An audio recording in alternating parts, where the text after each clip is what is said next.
प्रिय दर्शकों, एक बार फिर डी के मोटिवेशन यूट्यूब चैनल में आप सभी का स्वागत है। यह कहानी एक बेटे और उसकी पत्नी की है जिन्होंने अपने बुजुर्ग माता पिता को खत्म करने की योजना बनाई। अगर आप हमारे चैनल पर नए हैं तो चैनल को सब्सक्राइब करें, वीडियो को लाइक करें। तो चलिए शुरू करते हैं। दोस्तों, जीवन में माता पिता से की गई गलतियों की वजह से कभी कभी बच्चे उनसे नाराज हो जाते हैं। माता पिता का कर्ज ऐसा होता है जिसे कोई संतान कभी भी नहीं उतार सकती। माता पिता अपने बच्चों को जन्म देने के बाद उनकी परवरिश करते हैं, उन्हें शिक्षा और संस्कार प्रदान करते हैं ताकि वे अपने जीवन में खुद को स्थापित कर सकें। अपनी आवश्यकताओं को दरकिनार कर वे अपने बच्चों के सुनहरे भविष्य के लिए अपनी इच्छाओं का त्याग कर देते हैं। माता पिता का योगदान उस विशाल वृक्ष की भांति होता है जो अपनी छांव में बच्चों को हर मुश्किल से सुरक्षित रखता है। उनका त्याग और निस्वार्थ प्रेम इतना महान होता है कि इसे सिर्फ कृतज्ञता और सेवा के माध्यम से ही कुछ हद तक चुकाया जा सकता है। फिर भी आज की युवा पीढ़ी स्वार्थ और आधुनिकता में उलझकर इस कर्ज को भूल जाती है। माता पिता का त्याग उस नदी के समान है जो अपनी सारी संपदा छोड़कर दूसरों की प्यास बुझाती है। वे अपने आराम और इच्छाओं का त्याग कर बच्चों के सपनों को साकार करने में जुटे रहते हैं। पिता कड़ी धूप में श्रम कर घर का खर्च संभालता है और माँ बच्चों की देखभाल में दिन रात लगी रहती है। ऐसे में बच्चों का दायित्व बनता है कि वे अपने माता पिता का सम्मान करें और उनके सहारा बने। मगर दुर्भाग्यवश आज की पीढ़ी आत्मनिर्भर होते ही माता पिता की देखभाल से कतराने लगती है। वे उन्हें वृद्धाश्रम भेजने या अकेले छोड़ने जैसी निर्मम योजनाएं बनाने लगते हैं। आज का समाज भौतिकवाद की ओर झुक गया है।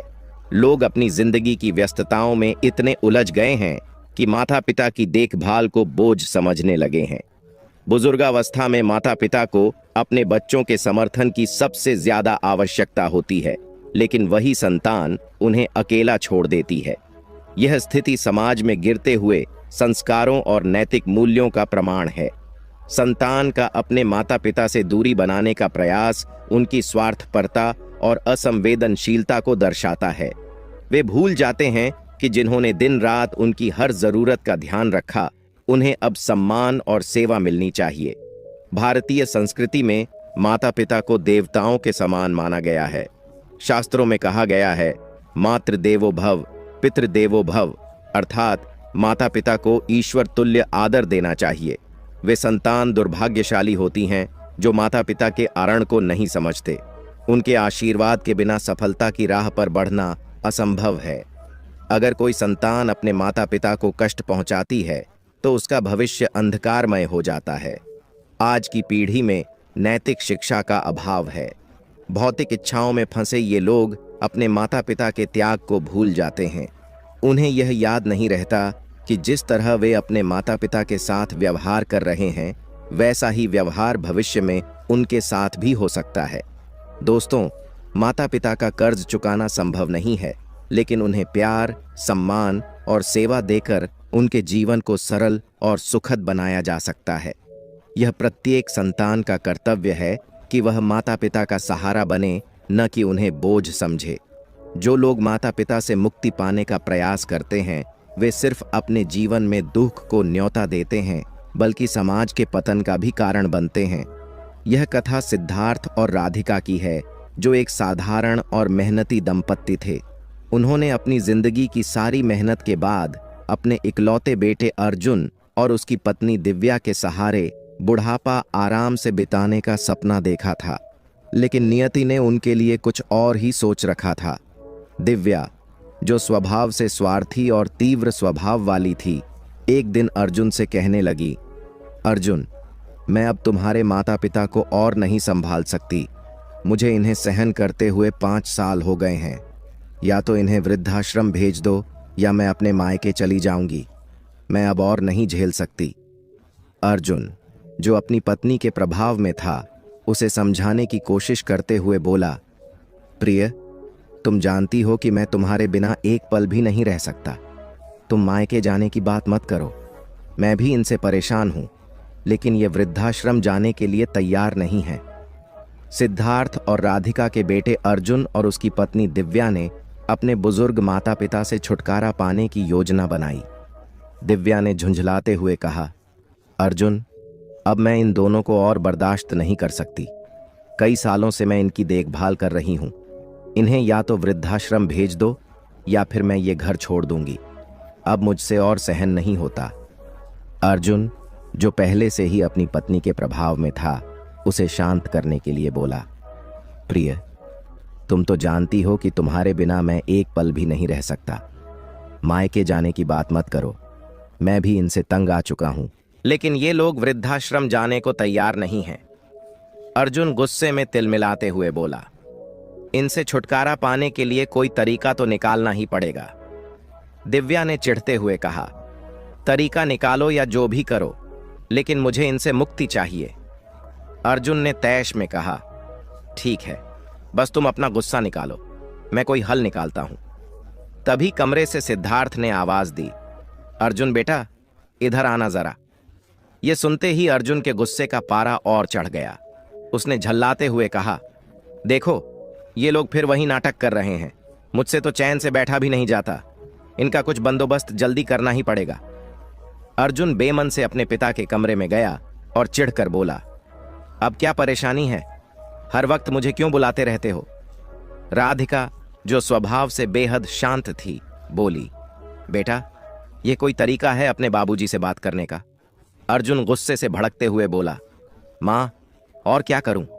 आप दोनों का तो एक ही काम है, मुझे तंग करना। सिद्धार्थ ने संयमित स्वर में कहा, बेटा, आज तेरी छुट्टी है। तेरी मां की आंखों में तकलीफ है, हमें डॉक्टर के पास ले चल, मेरा भी चेकअप हो जाएगा। यह सुनकर अर्जुन का गुस्सा और बढ़ गया। उसने चिल्लाते हुए कहा, आप दोनों को लगता है कि मैं खाली बैठा हूं?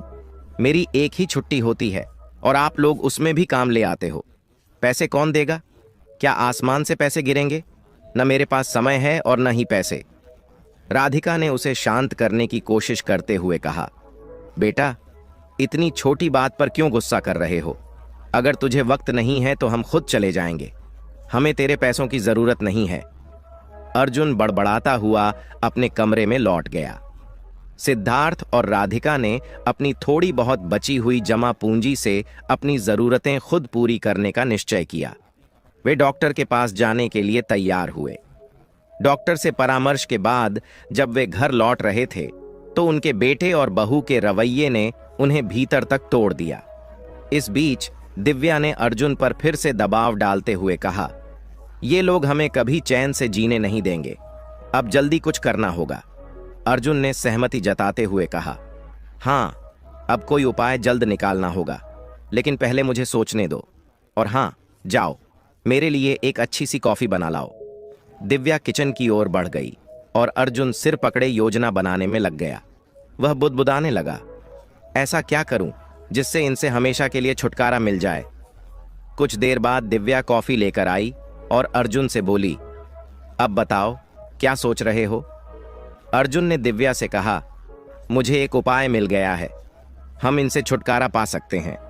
दिव्या ने उत्सुकता पूर्वक पूछा, क्या तरीका है? अर्जुन ने धीरे से उसके कान में योजना बताई।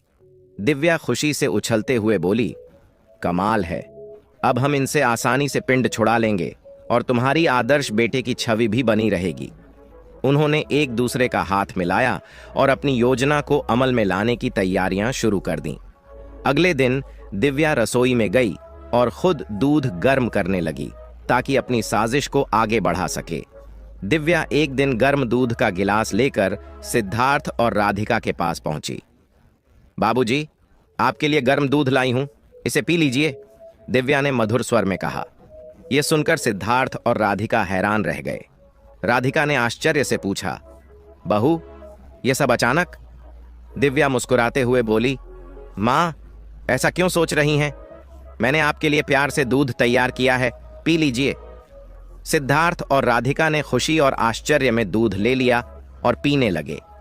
इसके बाद दिव्या ने राधिका के पैर दबाने शुरू कर दिए। राधिका यह देखकर दंग रह गईं। उन्हें कभी उम्मीद नहीं थी कि उनकी बहू ऐसा करेगी। थोड़ी देर बाद अर्जुन भी कमरे में आया और सिद्धार्थ के पैर दबाने लगा। यह दृश्य सिद्धार्थ और राधिका के लिए अप्रत्याशित था। वे इस बदले हुए व्यवहार को लेकर असमंजस में थे। अर्जुन और दिव्या ने थोड़ी देर तक सेवा करने का नाटक किया और फिर अपने कमरे में लौट गए। कमरे में पहुंचकर दिव्या ने अर्जुन से कहा, अब मुझसे ये ढोंग सहन नहीं हो रहा, जल्दी से काम खत्म करो। अर्जुन ने उसे शांत करते हुए कहा, प्रिय, धैर्य रखो, सब धीरे धीरे होगा। ये दोनों अब अपने अंतिम सफर की ओर बढ़ रहे हैं।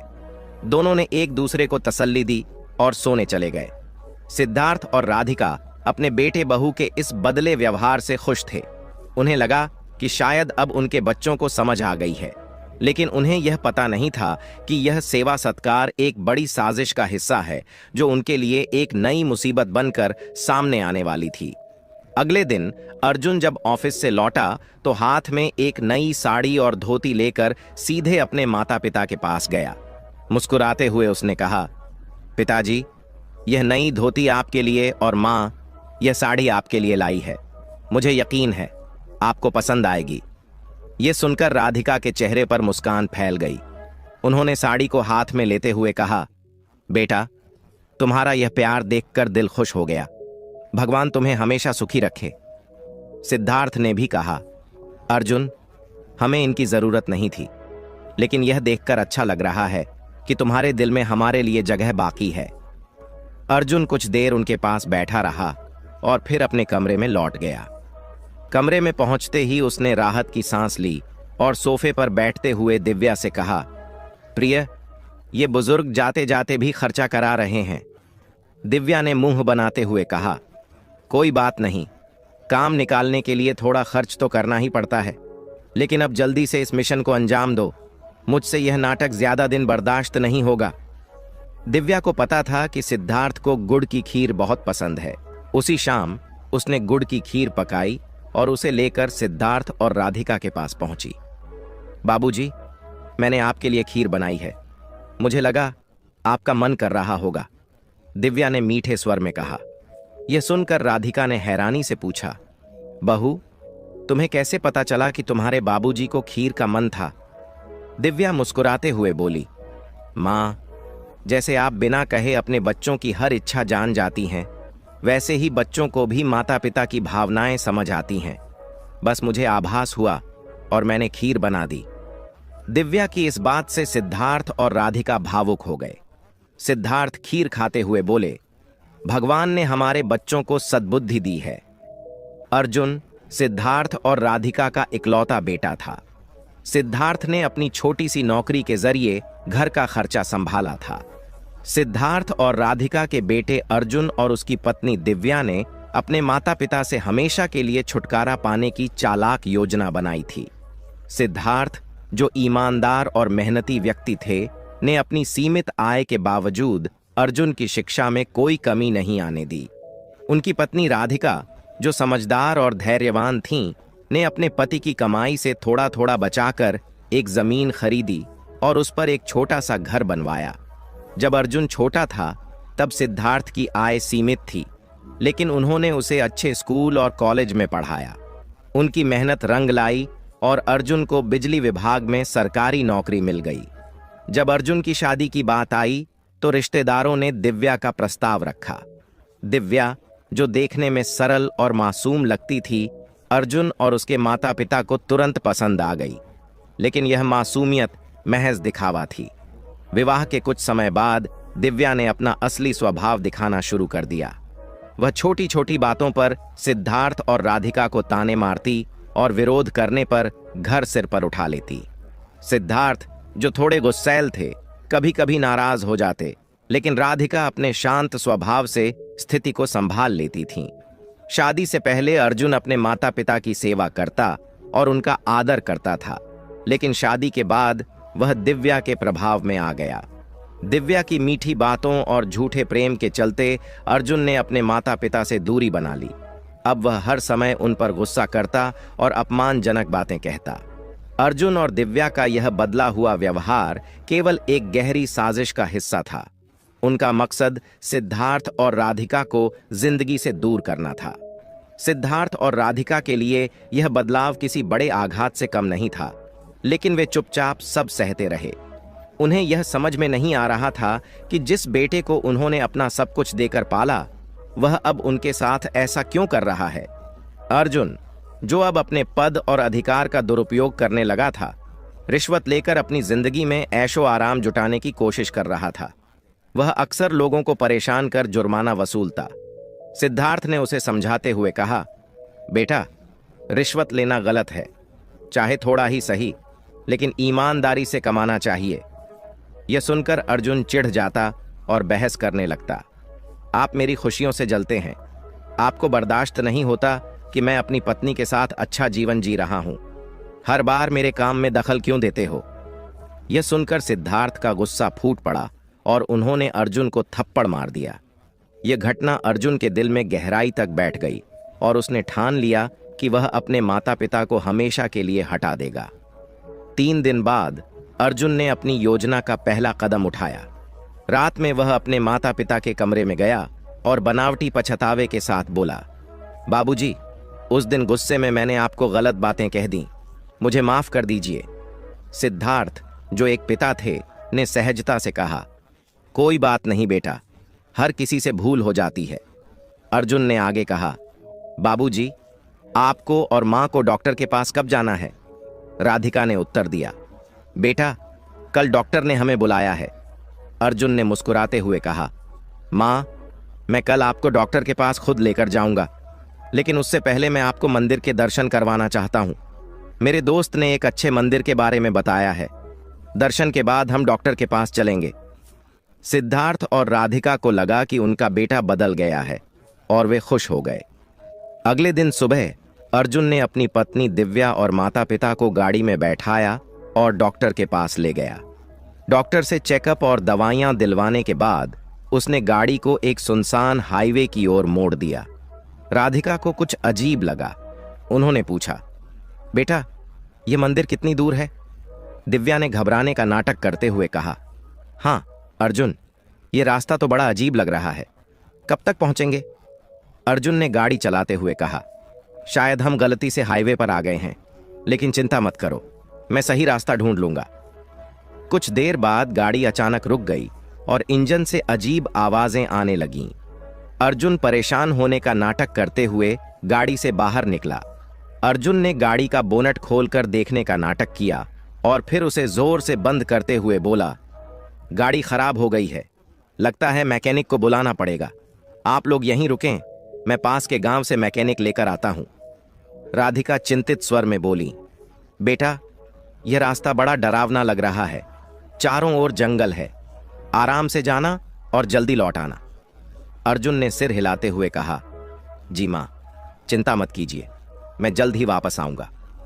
अर्जुन और दिव्या गाड़ी को धक्का देने का नाटक करते हुए धीरे धीरे वहां से दूर हो गए। सिद्धार्थ और राधिका, जो इस धोखे से बिल्कुल अनजान थे, चुपचाप एक पत्थर पर बैठकर बेटे का इंतजार करने लगे। चारों ओर घना अंधेरा और जंगल की डरावनी आवाजें माहौल को और भी भयानक बना रही थीं। भूख प्यास से बेहाल राधिका कांपते हुए बोली, लगता है बेटा कहीं रास्ता भटक गया है। सिद्धार्थ ने उन्हें सांत्वना देते हुए कहा, चिंता मत करो, वह जल्दी लौटेगा। लेकिन अंदर से वह भी बहुत परेशान थे। इसी बीच एक पुलिस जीप उस सुनसान हाईवे से गुजर रही थी।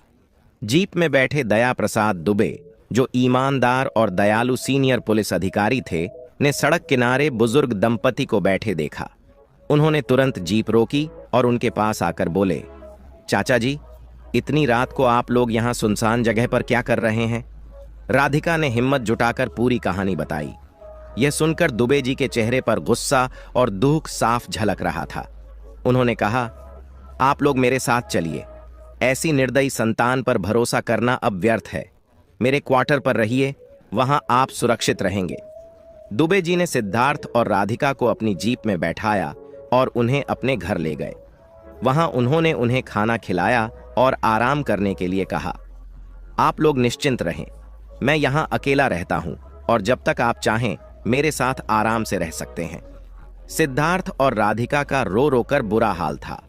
उन्हें यकीन नहीं हो रहा था कि उनका इकलौता बेटा, जिसे उन्होंने इतने त्याग और प्यार से पाला था, ऐसा घिनौना काम कर सकता है। सिद्धार्थ ने आंसू पोंछते हुए कहा, हमने अपने बेटे के लिए क्या कुछ नहीं किया। हर जरूरत पूरी की, अपनी इच्छाओं का बलिदान दिया। उसकी माँ तो हल्की सी ठंड में भी रात भर जागकर उसकी देखभाल करती थी, लेकिन आज उसने हमें इस हाल में छोड़ दिया। क्या हमारी परवरिश में कोई कमी रह गई थी? दया प्रसाद दुबे ने उन्हें दिलासा देते हुए कहा, चाचा जी, चिंता मत कीजिए, मैं आपको न्याय दिलाकर रहूंगा। ऐसी निर्दयी संतानों को सबक सिखाना जरूरी है, ताकि समाज में ऐसी घटनाएं दोबारा न हो। उधर अर्जुन और दिव्या घर पहुंचकर जश्न मना रहे थे।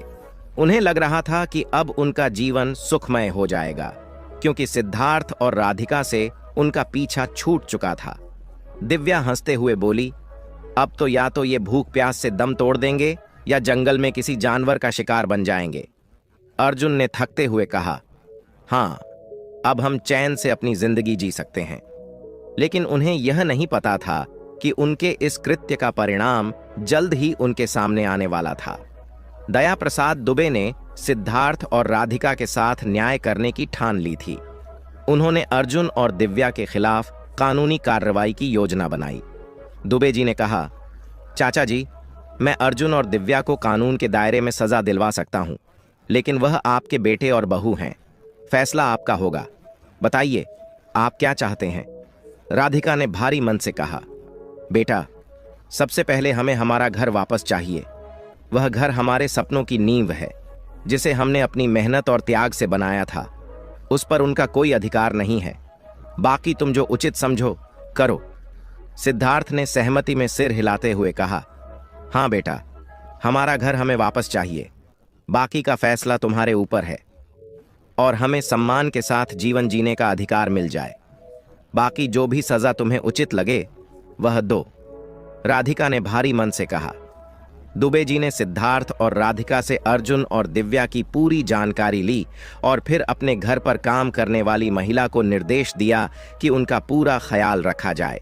इसके बाद दुबे जी शिकायत दर्ज कराने और कानूनी कार्यवाही की तैयारी के लिए निकल पड़े। कुछ ही दिनों में उन्होंने अर्जुन और दिव्या के खिलाफ एक कानूनी नोटिस तैयार करवाया और उनके पते पर भिजवा दिया। इस बीच अर्जुन और दिव्या अपनी रोजमर्रा की जिंदगी में व्यस्त थे। जब पड़ोसियों ने राधिका और सिद्धार्थ के बारे में पूछताछ की तो अर्जुन ने झूठ बोलते हुए कहा, वे 4 धाम की यात्रा पर गए हैं, इसलिए नजर नहीं आ रहे हैं। रविवार के दिन अर्जुन और दिव्या ने अपने घर पर एक पार्टी आयोजित की। तेज संगीत बज रहा था। दोनों अपने दोस्तों के साथ नाच गाने और स्वादिष्ट पकवानों के बीच मस्त थे। लेकिन तभी दरवाजे पर एक नोटिस आया।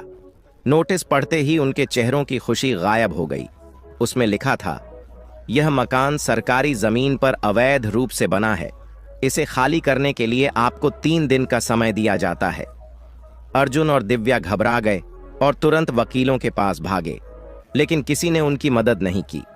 दुबे जी पहले ही सभी रास्ते बंद कर चुके थे। घर खाली करने की अंतिम तारीख पर दुबे जी खुद अर्जुन और दिव्या के घर पहुंचे। सख्त लहजे में उन्होंने कहा, आपके पास अब सिर्फ 3 दिन हैं। अगर आपने घर खाली नहीं किया तो पुलिस कार्रवाई होगी। अर्जुन और दिव्या ने बहुत कोशिशें की, लेकिन अंततः उन्हें अपना घर छोड़ना पड़ा। मजबूरी में वे एक छोटे से किराए के मकान में शिफ्ट हो गए। दुबे जी की सख्त कार्रवाई के बाद सिद्धार्थ और राधिका को उनका घर और सम्मान वापस मिल गया, जिससे उन्होंने चैन की सांस ली। दूसरी ओर अर्जुन और दिव्या के लिए यह कठिनाइयों का नया दौर था।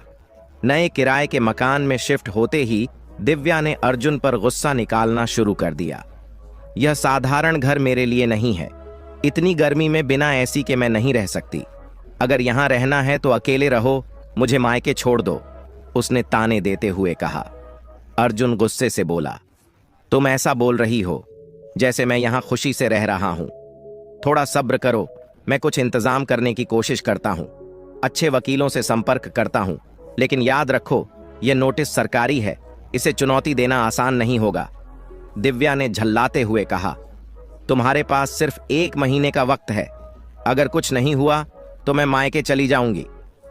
अर्जुन पहले से ही मानसिक तनाव में था, लेकिन उसकी परेशानियां यहीं खत्म नहीं हुईं। एक दिन जब वह ऑफिस में काम कर रहा था तो उसे बिजली विभाग के वरिष्ठ अधिकारी से निलंबन का पत्र मिला। रिश्वत लेने और लोगों को परेशान करने के आरोप में उसे और उसके 2 साथियों को 1 साल के लिए निलंबित कर दिया गया था। इसके साथ ही 5 लाख रुपए का जुर्माना भी लगाया गया।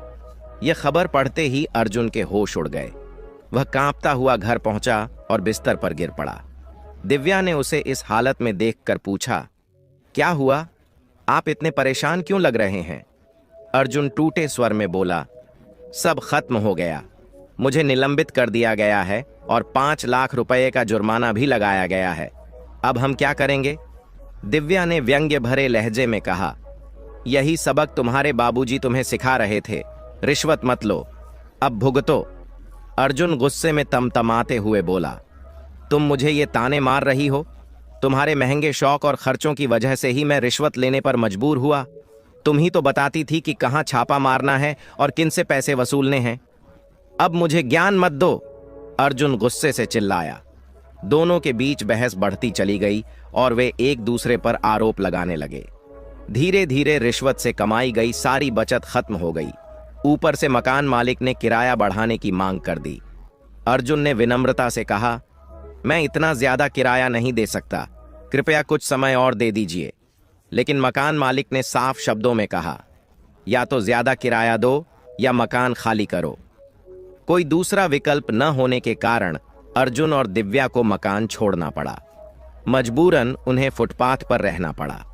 जो अर्जुन कभी अपने पद का गलत इस्तेमाल करके लोगों को परेशान करता था, आज जब उसने मदद की गुहार लगाई तो किसी ने उसकी सहायता नहीं की। उसकी छवि इतनी खराब हो चुकी थी कि समाज में किसी को उस पर दया नहीं आई। अब अर्जुन और दिव्या अपने किए हुए कर्मों का फल भुगत रहे थे। भूख और प्यास से बेहाल वे चिलचिलाती धूप में फुटपाथ पर बैठे थे। उनके शरीर कमजोर और थके हुए लग रहे थे। अर्जुन ने टूटे हुए स्वर में कहा, हमारे साथ वही हो रहा है जो हमने अपने माता पिता के साथ किया। हमने उन्हें बेसहारा छोड़ दिया और आज हम खुद इसी हालत में हैं। यह मेरी ही गलती है। अर्जुन का गला भर आया और वह फूट फूट कर रोने लगा। दिव्या ने भी आंसुओं में डूबी आवाज में कहा, हाँ अर्जुन, हमारी इस दुर्दशा के लिए हम खुद जिम्मेदार हैं। मैंने कभी सोचा भी नहीं था कि मेरे अत्याचारों का ऐसा अंजाम होगा। हम अपने माता पिता को भगवान मानते हैं, लेकिन मैंने ही उनके साथ इतना बुरा किया। दोनों अपने बिखरे हुए जीवन पर पछताते हुए रो रहे थे। कुछ दूरी पर चाय पीते हुए दया प्रसाद दुबे जी, जो यह सब देख रहे थे, उनके पास पहुंचे। अर्जुन ने उन्हें देखते ही पहचान लिया और झिझकते हुए कहा, सर, आप वही अफसर हैं जो उस दिन हमारे घर आए थे? दुबे जी ने गंभीर नजरों से उन्हें देखते हुए कहा, हाँ, मैं वही हूं। लेकिन तुम दोनों यहां इस हालत में क्यों बैठे हो? मकान तो काफी समय पहले खाली कर दिया था, तब से क्या ऐसे ही भटक रहे हो? अर्जुन और दिव्या ने शर्म से सिर झुका लिया। दुबे जी ने नरम स्वर में कहा, चलो उठो, सामान यहीं रहने दो, मैं गाड़ी में मंगवा लूंगा। मेरे साथ जीप में बैठो। अर्जुन और दिव्या ने उनका आभार जताया और चुपचाप जीप में बैठ गए। जब दुबे जी की जीप सिद्धार्थ और राधिका के घर के सामने रुकी तो अर्जुन और दिव्या का दिल धड़क उठा। जैसे ही उन्होंने घर में कदम रखा, उन्होंने सिद्धार्थ और राधिका को शांत भाव से बैठे देखा। दोनों तुरंत उनके पैरों में गिर पड़े और रोते हुए माफी मांगने लगे। माँ, बाबूजी, हमें माफ कर दीजिए, हमने बहुत बड़ी गलती की है। आप चाहे जितनी सजा दें, हम सहने को तैयार हैं। सिद्धार्थ के गुस्से का बांध टूट गया। उन्होंने अर्जुन के गाल पर एक जोरदार थप्पड़ जड़ दिया। अर्जुन ने बिना विरोध किए अपना दूसरा गाल आगे कर दिया और कहा, बाबूजी, यह सजा कम है। हमारे पाप इतने बड़े हैं कि इनकी सजा भी छोटी पड़ती है। हमें माफ कर दीजिए। राधिका की आंखों से भी आंसू बहने लगे। उन्होंने सिद्धार्थ को शांत करते हुए कहा, जो हुआ भगवान ने भी देखा और उन्हें उनके कर्मों का फल मिला। अब इन्हें माफ कर दो। दुबे जी ने भी कहा, चाचा जी, इन्हें माफ कर दीजिए, इन्हें अपनी गलती का एहसास हो चुका है। सिद्धार्थ ने गहरी सांस लेते हुए कहा, ठीक है, अगर भगवान ने इन्हें माफ कर दिया है तो हम भी माफ करते हैं। सिद्धार्थ ने अर्जुन और दिव्या को गले लगाते हुए कहा, बच्चे अपने माता पिता से केवल प्यार और सम्मान की उम्मीद रखते हैं। हमने अपना सारा जीवन तुम्हारे लिए मेहनत करके इस घर को बनाया और तुम्हारे भविष्य को संवारा, लेकिन जब बच्चे बुढ़ापे में अपने माता पिता का सहारा बनने की बजाय उन्हें बेसहारा छोड़ देते हैं, तो सोचो उनके दिल पर क्या गुजरती होगी। यह सुनते ही अर्जुन फूट फूट कर रोने लगा। पश्चाताप के आंसुओं के साथ अर्जुन और दिव्या ने अपने जीवन को पूरी तरह से बदलने का निश्चय किया। अब वे सिद्धार्थ और राधिका की सेवा में कोई कसर नहीं छोड़ते थे। कुछ महीनों बाद घर में खुशियों का माहौल बन गया। दिव्या गर्भवती हुई और पूरे परिवार में उल्लास छा गया। 9 महीने बाद एक प्यारे से बच्चे का जन्म हुआ। सिद्धार्थ और राधिका ने अपने पोते को गोद में उठाकर भगवान का आभार व्यक्त किया। पोते की मुस्कान ने उनकी सारी पीड़ा को मिटा दिया और परिवार फिर से प्रेम और आनंद से भर गया। प्रिय मित्रों, इस कहानी से हमें यह शिक्षा मिलती है कि माता पिता का अनादर करना सबसे बड़ा पाप है। उनका सम्मान और सेवा करना ही सच्चा धर्म है। जो संतान अपने माता पिता को दुख देती है, उसे अपने कर्मों का दंड भुगतना पड़ता है। इसके साथ ही माता पिता को भी कुछ आवश्यक सावधानियां बरतनी चाहिए ताकि वे किसी प्रकार के अन्याय या अपमान से बच सकें। पहला सबक, माता पिता को अपनी जीवन भर की कमाई और संपत्ति का प्रबंधन बहुत सोच समझ कर करना चाहिए। बच्चों के नाम संपत्ति हस्तांतरित करने से पहले यह सुनिश्चित कर लें कि आपकी आर्थिक सुरक्षा बनी रहे।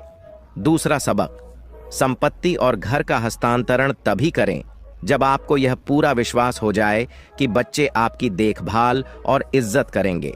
वसीयत तैयार कराना और कानूनी दस्तावेजों की मदद लेना समझदारी है ताकि भविष्य में किसी प्रकार की धोखाधड़ी ना हो। तीसरा सबक, बच्चों पर पूरी तरह आर्थिक रूप से निर्भर रहना सही नहीं है। माता पिता को अपनी जरूरतों के लिए आत्मनिर्भर बनने की कोशिश करनी चाहिए। चौथा सबक, बच्चों को शुरू से ही सिखाएं कि माता पिता का सम्मान और सेवा करना उनका कर्तव्य है। उन्हें नैतिक और सांस्कृतिक शिक्षा दें ताकि वे बड़े होकर आपसे प्रेम और आदर का व्यवहार करें। अगर बेटा या बहू किसी भी तरह का अपमान करते हैं तो इसे शुरुआत में ही सख्ती से रोकें। जरूरत पड़ने पर सामाजिक और कानूनी मदद लेने में हिचकिचाएं नहीं। पांचवा सबक, अपनी समस्याओं को अपने दोस्तों, रिश्तेदारों या पड़ोसियों के साथ साझा करें ताकि आप अकेला न महसूस करें। माता पिता का सम्मान हर संतान का धर्म है, लेकिन माता पिता को भी अपनी सुरक्षा और अधिकारों का ध्यान रखना चाहिए ताकि वे किसी भी विपरीत परिस्थिति में असहाय न हों। अगर यह कहानी पसंद आई हो तो कृपया वीडियो को लाइक करें, चैनल को सब्सक्राइब करें और इस संदेश को अपने दोस्तों और परिवारजनों के साथ साझा करें। साथ ही कमेंट सेक्शन में जय श्री कृष्णा लिखकर अपनी श्रद्धा व्यक्त करें। प्रिय दर्शकों, आगे की कहानी में आपको जानने को मिलेगा एक ऐसा अनमोल संदेश जो आपके जीवन को नई दिशा देगा। प्रिय दर्शकों, आगे हम जानेंगे कि जवानी में अगर माता पिता ये 10 बातें याद रख लें तो बुढ़ापा सुकून भरा और सम्मानजनक होगा। प्रिय दर्शकों, माँ बाप अगर जवानी में इन 10 बातों को समझ लें और जीवन में उतार लें तो बुढ़ापे में उन्हें कभी भी दुख का सामना नहीं करना पड़ेगा। दोस्तों, इस संसार में माता पिता से बड़ा कोई धन नहीं है और उनकी सेवा से बढ़कर कोई धर्म नहीं है। माता पिता अपने बच्चों के लिए अपना सब कुछ त्याग देते हैं, अपनी खुशियां, अपने सपने और अपनी इच्छाएं। लेकिन जब वही बच्चे बुढ़ापे में माता पिता का सहारा बनने की बजाय उन्हें उपेक्षित कर देते हैं तो यह स्थिति समाज के लिए एक गंभीर सीख बन जाती है। यह कहानी एक बेटी की है जो विदेश से लौटकर अपने बूढ़े माता पिता को असहाय और अपमानित हालात में देखती है। जब उसे सच का पता चलता है तो उसके जीवन के संस्कार, मूल्य और अपने परिवार के प्रति प्रेम एक कड़े इम्तिहान में पड़ जाते हैं। यह सिर्फ एक बेटी के संघर्ष की गाथा नहीं है, बल्कि उन सभी लोगों के लिए एक आईना है जो अपने माता पिता को उनके अधिकारों और सम्मान से वंचित कर देते हैं। दोस्तों, औलाद माता पिता के जीवन का सबसे बड़ा सपना होती है। जब एक बच्चा जन्म लेता है तो माता पिता अपनी सारी खुशियां, सपने और आराम उसके भविष्य को संवारने में लगा देते हैं। वे अपनी हर जरूरत और इच्छाओं का त्याग करके बच्चे के जीवन को बेहतर बनाने के लिए मेहनत करते हैं। एक पिता दिन रात कठिन परिश्रम करता है ताकि उसके बच्चे को किसी चीज की कमी न हो। वहीं एक माँ अपने सपनों को छोड़कर बच्चों की खुशी और जरूरतों को प्राथमिकता देती है। लेकिन जैसे जैसे समय बीतता है और बुढ़ापा उनके जीवन में दस्तक देता है, तब यही वह समय होता है जब माता पिता को अपने बच्चों के प्यार और सहारे की सबसे अधिक जरूरत होती है। उनके थके हुए कंधे, कांपते हाथ और थकी हुई आंखें यह उम्मीद करती हैं कि उनके बच्चे उनकी सेवा करेंगे और उनके बुढ़ापे को सुखद बनाएंगे। दुर्भाग्यवश यह हमेशा सच साबित नहीं होता। आज के भौतिकतावादी समाज में कई बार बच्चे अपने माता पिता को बोझ समझने लगते हैं। वे अपने कर्तव्यों को भूल जाते हैं और उनकी उपेक्षा करने लगते हैं। जो माता पिता बच्चों के लिए अपनी नींदें त्याग देते हैं, वही माता पिता बुढ़ापे में अकेलेपन और अपमान का दर्द सहते हैं। लेकिन यह भी एक सच्चाई है कि औलाद वही फल काटती है जो उन्होंने बोया होता है। जैसा करोगे वैसा भरोगे। जो संतान अपने माता पिता का अनादर करती है, वह जीवन में कभी सुख नहीं पाती। इसके विपरीत जो बच्चे अपने माता पिता की सेवा करते हैं, उन्हें न केवल उनकी दुआओं का आशीर्वाद मिलता है, बल्कि वे समाज और ईश्वर के सामने भी सम्मानित होते हैं। इसलिए हर संतान का यह कर्तव्य बनता है कि वह अपने माता पिता के बुढ़ापे को प्यार, स्नेह और सेवा से सजाए। माता पिता केवल जिम्मेदारी नहीं है, बल्कि जीवन का सबसे बड़ा आशीर्वाद है। उनका सम्मान करना और उनकी सेवा करना न केवल हमारा फर्ज है, बल्कि यह हमें इंसानियत का असली सबक भी सिखाता है। बुढ़ापा एक अनिवार्य सच्चाई है और संतान वह आईना है जिसमें माता पिता अपना भविष्य देखते हैं। यह हमारा कर्तव्य है कि हम सुनिश्चित करें कि उनके बुढ़ापे में अकेलापन, उपेक्षा और दर्द की जगह प्यार, सम्मान और स्नेह भरा वातावरण हो। यही हमारी असली जिम्मेदारी है। कहानी का परिचय। भारत के एक छोटे से गांव सूरजपुर में राधा नाम की एक लड़की रहती थी। वह अपने माता पिता की बेहद लाडली थी। परिवार में 2 भाई बहनों में सबसे छोटी राधा सरल स्वभाव और संस्कारी थी। उसके जीवन की प्रेरणा उसके माता पिता थे। राधा को विदेश गए 2 साल हो चुके थे। वह अपने पति विशाल के साथ अमेरिका में रह रही थी। आज का दिन राधा के लिए बेहद खास था, क्योंकि यह उसके पिता मुरली जी का जन्मदिन था। राधा ने उन्हें सरप्राइज देने के लिए एक विशेष योजना बनाई थी। वो सुबह सुबह अपने पति विशाल के साथ भारत के लिए रवाना होने वाली थी। लेकिन तभी अचानक से भारी बारिश शुरू हो गई, जिसने उसकी सारी तैयारियों पर पानी फेर दिया। बारिश के कारण उसकी फ्लाइट देरी से चल रही थी और कई उड़ानें तो रद्द भी कर दी गई थीं। राधा का मन उदास हो गया। वह पिछले 2 महीनों से अपने माता पिता से बात नहीं कर पाई थी।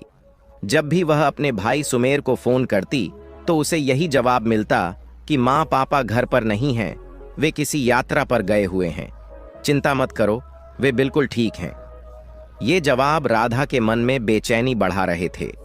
वह जल्द से जल्द अपने माता पिता से मिलना चाहती थी, अपने पिता को जन्मदिन की शुभकामनाएं देना चाहती थी और अपनी माँ सुमित्रा को गले लगाना चाहती थी। थोड़ी देर बाद बारिश थम गई और राधा और विशाल ने भारत के लिए निकलने का फैसला किया। रास्ते में फ्लाइट में बैठी राधा बचपन की यादों में खो गई। उसे याद आया कि किस तरह उसके माता पिता ने उसके हर छोटे बड़े सपने पूरे किए थे।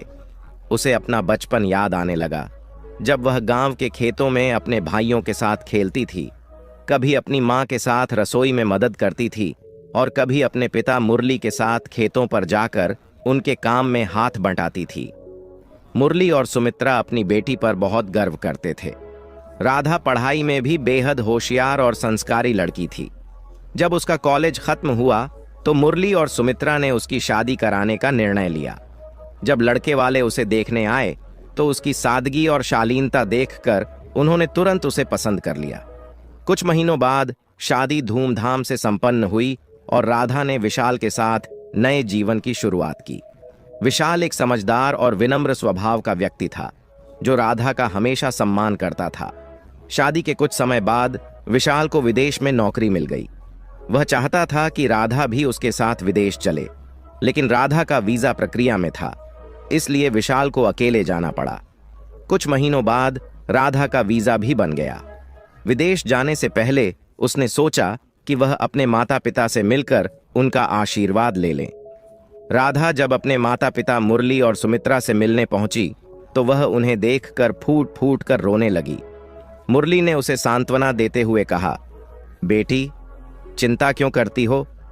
तुम्हारे भाई और भाभी हैं ना, वे हमारा ख्याल रखेंगे, और हम इतने बूढ़े भी नहीं हुए हैं कि खुद का ध्यान न रख सकें। तुम निश्चिंत होकर विदेश जाओ।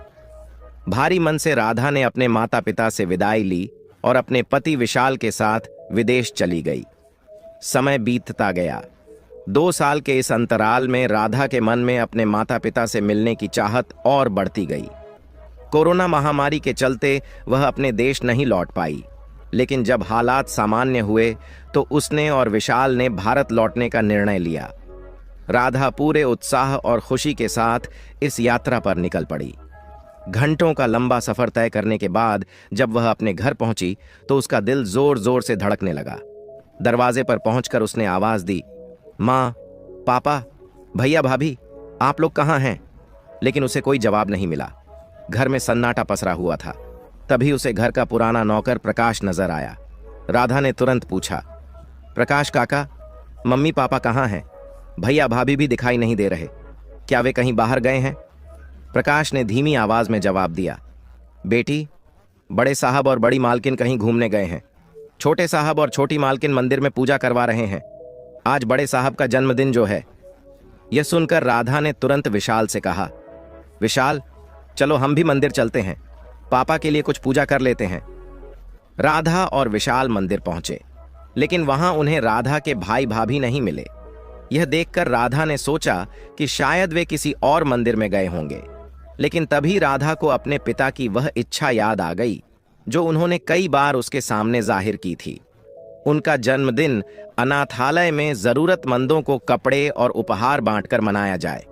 राधा ने विशाल से कहा, पापा को यही सबसे ज्यादा खुशी देता है, क्यों ना इस बार हम उनकी इच्छा पूरी करें? विशाल ने मुस्कुराते हुए सहमति जताई। दोनों बाजार गए और कपड़े, मिठाइयां तथा कई गिफ्ट खरीदे। फिर वे एक अनाथालय पहुंचे, जहां उन्होंने बच्चों और बुजुर्गों के साथ समय बिताया और उपहार बांटे। अनाथालय के लोग मुरली को ढेर सारी दुआएं देने लगे। राधा का दिल भावुक हो गया। उसे खुशी थी कि उसने अपने पिता की इच्छा पूरी कर दी, लेकिन उसके दिल में एक अजीब सा खालीपन भी था। उसने सोचा, अगर पापा खुद यहां होते और यह सब करते तो कितना अच्छा होता। जब वे अनाथालय से लौट रहे थे, तभी राधा की नजर सड़क किनारे बैठे एक बुजुर्ग दंपति पर पड़ी। चौंकते हुए उसने कहा, विशाल, गाड़ी रोको, मुझे ऐसा लग रहा है जैसे मेरे मम्मी पापा यहीं हैं। विशाल ने तुरंत गाड़ी रोकी और राधा तेजी से उन बुजुर्गों की ओर बढ़ी। सामने जो नजारा था उसे देखकर राधा सन्न रह गई। मुरली और सुमित्रा सड़क किनारे बैठे थे। उनके कपड़े मैले कुचैले और फटे हुए थे। उनके चेहरे पर थकान और उदासी की गहरी लकीरें उभरी हुई थीं। कांपती आवाज में राधा ने पूछा, पापा, यह सब क्या है? आप यहां इस हालत में क्यों बैठे हैं? घर पर भैया भाभी कहाँ हैं? मित्रों, यह सच कहा गया है कि जब व्यक्ति कमजोर हो जाता है तो उसका सम्मान भी छिन जाता है, और सम्मान खोने पर रिश्ते टूट जाते हैं।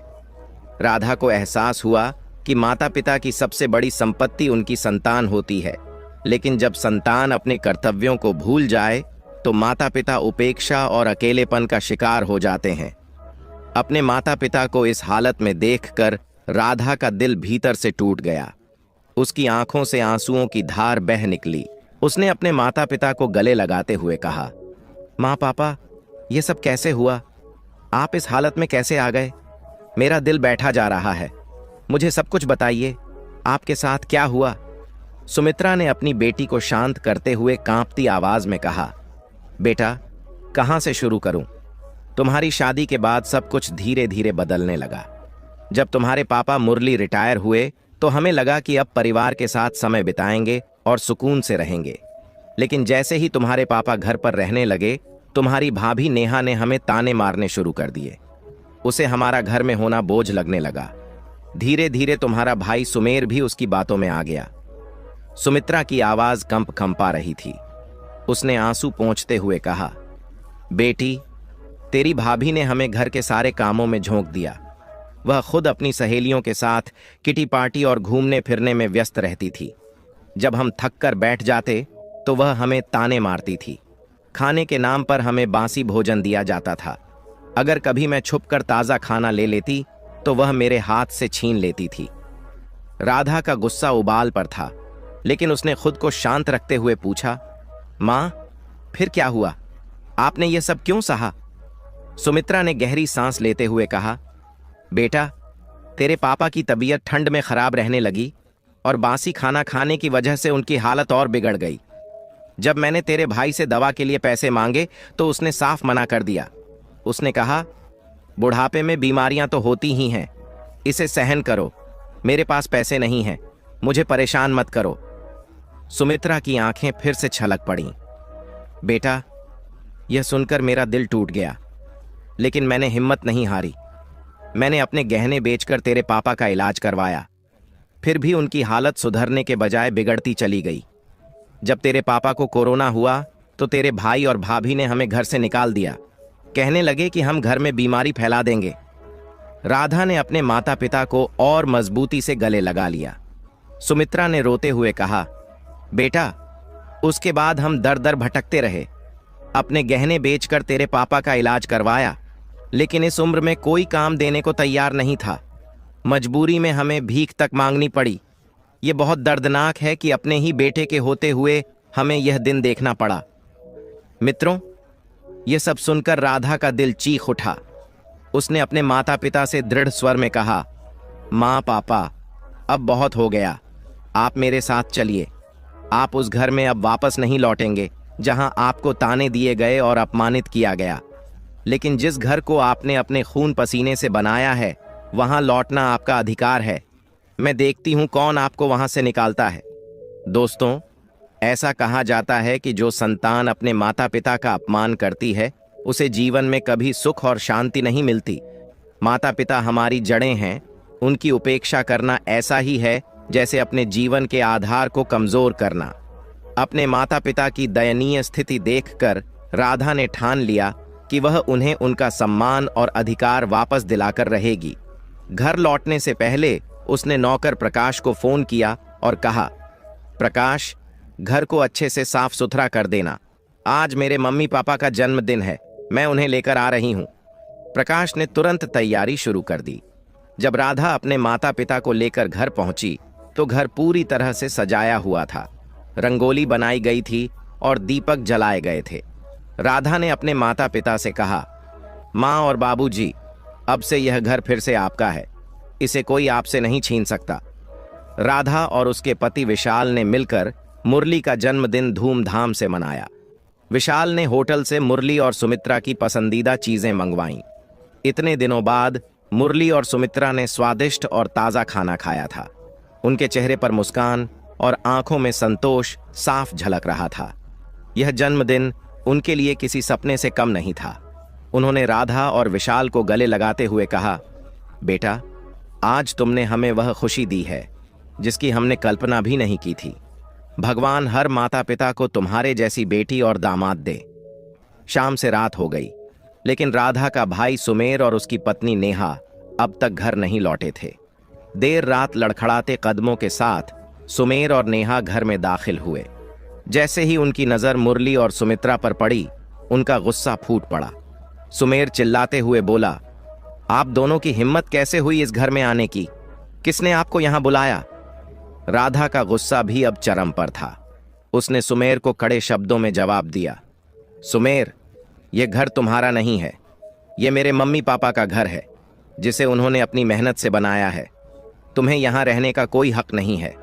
सुन लो, मम्मी पापा ने तुम्हें अपनी वसीयत से बेदखल कर दिया है। अब तुम्हारे लिए यहां से चले जाना ही बेहतर होगा। यह सुनकर नेहा भी चिल्लाने लगी, आप लोग यहां से निकल जाइए, वरना हम आपको फिर से बाहर निकाल देंगे।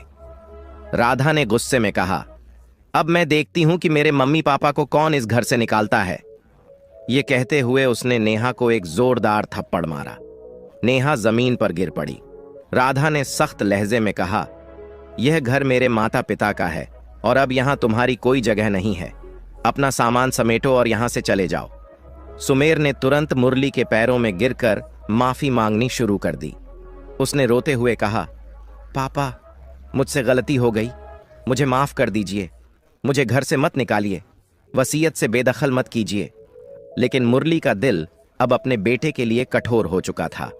उन्होंने सुमेर की ओर देखते हुए कहा, सुमेर, आज मुझे एहसास हुआ कि मेरा कोई बेटा नहीं है। मेरे लिए अब सिर्फ राधा है, जिसने हमें सम्मान और सहारा दिया। तुम और तुम्हारी पत्नी अब इस घर में रहने के लायक नहीं हो। राधा ने तुरंत विशाल से कहा, इन दोनों को यहां से बाहर निकालो, यही इनके लिए सही सजा है। विशाल ने पुलिस को बुलाया और सुमेर और नेहा को घर से बाहर निकलवा दिया। कुछ दिनों तक राधा अपने माता पिता के साथ रही और फिर विदेश लौटने से पहले उसने कहा, पापा, आप हमारे साथ चलिए, मैं और विशाल आपका पूरा ख्याल रखेंगे। मुरली मुस्कुराते हुए बोले, बेटा, यह घर मेरी पहचान है, मैंने इसे तिनका तिनका जोड़कर बनाया है, इसे छोड़कर मैं कहीं नहीं जाऊंगा। राधा ने भारी मन से विदाई ली और विदेश लौट गई। जाते समय उसने अपने माता पिता से वादा किया कि वह हमेशा उनकी खबर रखेगी और हर जरूरत में उनके साथ खड़ी रहेगी। मित्रों, कहा जाता है कि माता पिता भगवान के समान होते हैं। जो संतान अपने माता पिता की सेवा करती है, उसके जीवन में सफलता खुद ब खुद चली आती है। माता पिता अपने बच्चों के लिए पूरा जीवन त्याग करते हैं। उनका तिरस्कार करना या उन्हें अपमानित करना किसी भी संतान के जीवन की सबसे बड़ी भूल होती है। समाज में नैतिकता और संस्कार तभी टिक सकते हैं जब हम अपने परिवार का सम्मान करें। दूसरी बात, जैसा बोओगे वैसा ही काटोगे। सुमेर और नेहा ने अपने कर्मों का फल पा लिया, जबकि राधा ने यह साबित कर दिया कि सच्ची संतान वही होती है जो अपने माता पिता का सम्मान और अधिकार दिलाए।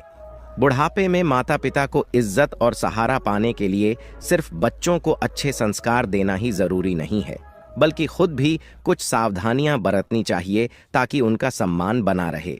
यहाँ 10 अनमोल बातें दी गई हैं जो हर माता पिता को अपनानी चाहिए। अगर ये 10 बातें अपनाई जाए तो बुढ़ापा सुखद और सम्मानजनक बनेगा। 1. बच्चों को अच्छे संस्कार और नैतिक शिक्षा दें। बचपन से ही बच्चों को माता पिता, बुजुर्गों और सभी का सम्मान करना सिखाएं। जैसा व्यवहार आप बच्चों से चाहते हैं, वैसा ही व्यवहार खुद भी करें। बच्चे वही सीखते हैं जो वे देखते हैं। उन्हें मेहनत और धन का महत्व सिखाएं ताकि वे आपके संघर्ष और त्याग को समझ सकें। 2. बचत और निवेश की आदत डालें। समय रहते अपने भविष्य के लिए आर्थिक योजना तैयार करें। एक वित्तीय सुरक्षा तैयार करें ताकि बुढ़ापे में किसी पर निर्भर न होना पड़े। बच्चों को भी पैसों के सही उपयोग और महत्व का ज्ञान दें। अपनी संपत्ति का हस्तांतरण सोच समझकर करें और अपने अधिकार को सुरक्षित रखें। 3. बच्चों से संवाद बनाए रखें। बच्चों के साथ दोस्ताना रिश्ता बनाएं। उनके साथ समय बिताएं ताकि रिश्ता मजबूत बना रहे। बच्चों की भावनाओं को समझें और ऐसा माहौल दें जहां वे खुलकर अपनी समस्याएं और विचार आपके साथ साझा कर सकें। 4. स्वास्थ्य का ध्यान रखें। नियमित स्वास्थ्य जांच कराते रहें।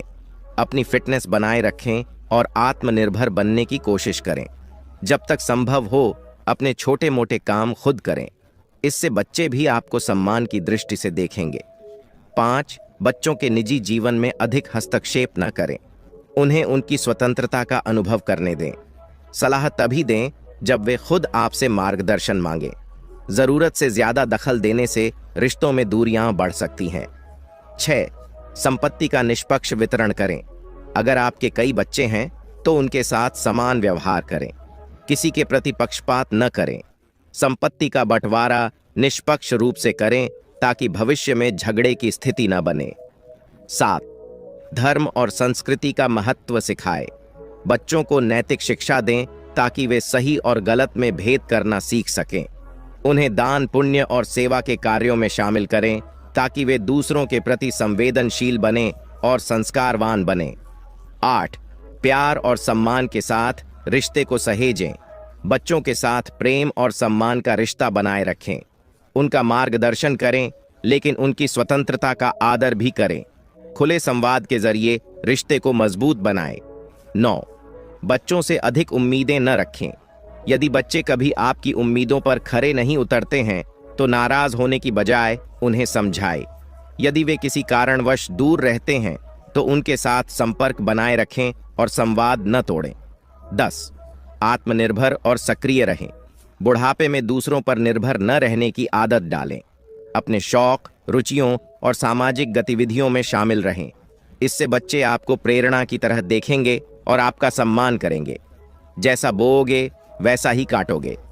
बच्चों को यह सिखाएं कि माता पिता का आदर और सेवा करना उनका धर्म और कर्तव्य है। माता पिता, गुरु और बुजुर्गों का सम्मान करने वाला व्यक्ति हमेशा सुखी और सफल रहता है। बच्चों को नैतिकता और संस्कारों का ऐसा बीज दें जो आपके बुढ़ापे में फलदायी साबित हो। यदि माता पिता इन 10 बातों को अपने जीवन में उतार लेते हैं तो न सिर्फ उनका बुढ़ापा सुखमय होगा, बल्कि उनके बच्चे भी एक अच्छे और जिम्मेदार इंसान बनेंगे। इससे परिवार और समाज दोनों मजबूत होंगे। दोस्तों, यह बातें कैसी लगीं? हमें कमेंट सेक्शन में अपनी राय जरूर दें। अगर यह जानकारी उपयोगी लगी हो तो इसे अपने दोस्तों और परिवारजनों के साथ साझा करें। तो प्रिय भक्तों, इस कथा के बारे में आपके क्या विचार हैं? कृपया अपनी अनमोल राय हमें कमेंट बॉक्स में जरूर बताएं। प्रिय दर्शकों, हम आशा करते हैं आपको यह कहानी बेहद पसंद आई होगी और आप इस कहानी से बहुत ही प्रेरणा लेंगे। तो मिलते हैं आपसे अगली वीडियो में। तब तक के लिए अपना ख्याल रखिए और खुश रहिए। धन्यवाद।